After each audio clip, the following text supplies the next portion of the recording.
First of all, I'll just say this. I was literally sitting with Carrie, with Cassian at a breakfast meeting. We were talking about something completely else, and we were just wrapping things up. And I said, well, what are you up to next? And he told me about this film, and he said, I need to cast this radio DJ character. And I looked at him, and I don't ever put myself out like that, and I just thought, well, right here.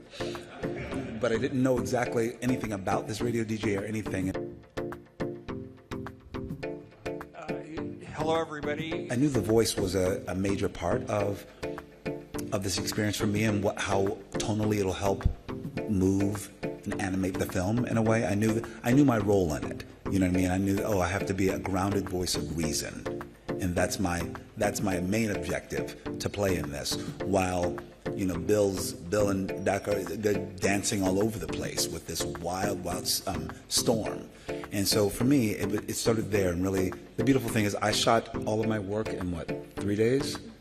So I came in and shot all my work out in 3 days. I feel like it's like 2, maybe it was 2, because we just went back to back. It was sandwiched in between, because I feel like there are roles like this and artists like us that you're like, oh no, I will work up my schedule to do this, because I was on my way to London to do another film, but I wanted to stop in snowy, the snowy climate to do this work, because it's important work. And I feel like it's important for us to tell these stories, because I feel like these stories are so heightened, and it's really about an everyman feeling like they have no resources or any agency in the world.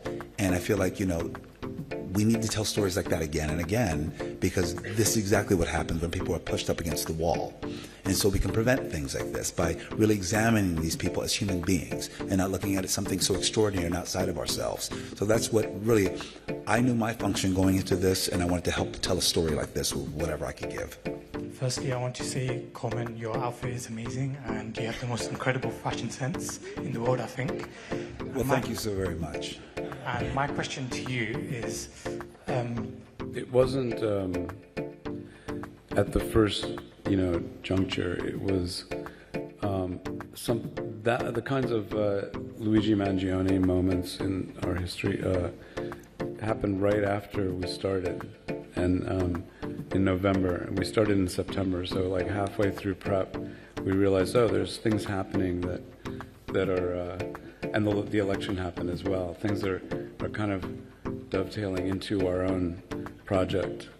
So we thought, is it good or bad? Or it was interesting. Did that affect the script or the tone in any way? No, we just kept going, telling our story. So it did probably affected us as we made it, but not. We didn't change anything about it. I want to give a huge shout out to him. We spent, a month in a room together, connected by a piece of wire.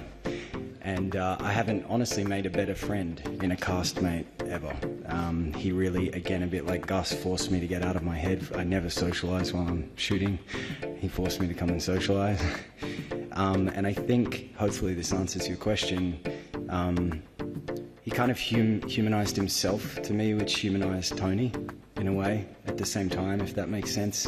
When we set out to shoot, and Gus can correct me if I'm wrong, the movie read on paper more heavily as a drama thriller, to me at least.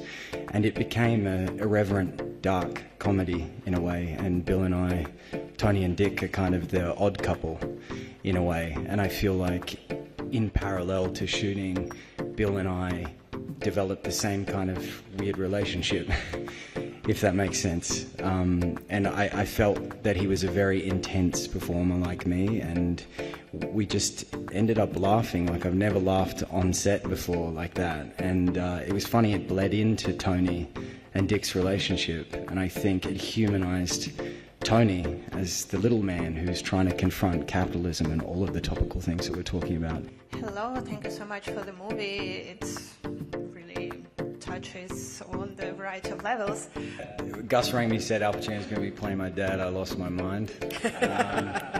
And then Al took me and my partner Liv, who's sitting in the front row here, out for dinner in LA, which I was extremely nervous about, and I had just been balded and my eyebrows had been taken off, and they wouldn't let me wear a hat in the sunset in the Tower Bar.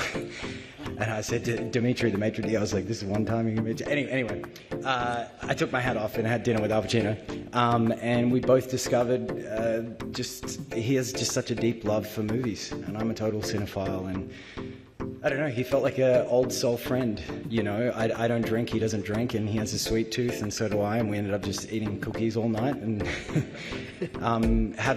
the actor's studio is below the Tower Bar, and he turned to me and my partner at one point in the night, and he goes, I've got the key. Do you want to go down? Do you want to go into the actor's studio? He's like, I love acting. Let's go down. Let's do a monologue. And I was like, this is a very special moment.